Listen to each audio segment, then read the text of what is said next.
السلام عليكم ورحمه الله وبركاته. ازيكم حبايبي؟ عاملين ايه؟ النهارده ان شاء الله زي ما حضراتكم عارفين النهارده اليوم ال 28.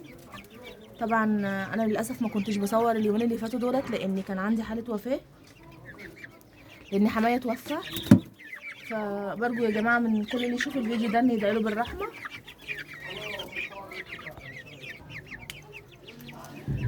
لان هو بجد يا جماعه كان ونعم الاب.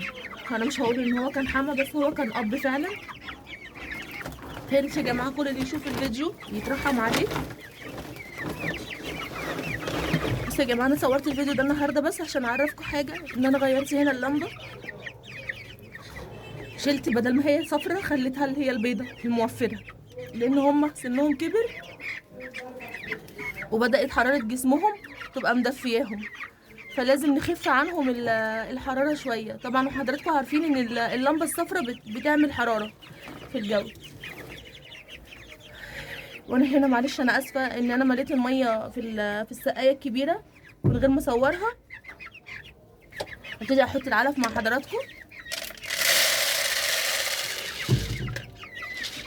بكره باذن الله يا جماعه ان شاء الله هنضيف حاجه على العلف، هنعمل خلطه حلوه بكره على العلف باذن الله، هتوفر معانا العلف شويه، وكمان هتبقى تسمين للفراخ،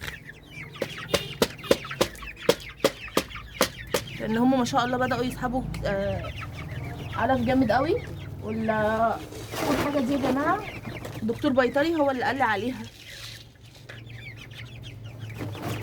فان شاء الله باذن الله بكره هعملها معاكم في الفيديو. هي المفروض كانت اتعملت من اليوم ال 26، بس للاسف بسبب الظروف اللي انا فيها انا ما كنتش عارفه. يعني انا حتى النهارده بصور لكم الفيديو ده وانا مستعجله جدا عشان انزل.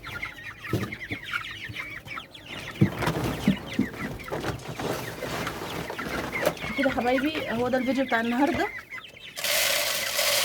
انا بس حبيت اعرفكم عن اللمبه دي ان انا غيرتها، وبكره باذن الله هنعمل مع بعض الخلطه.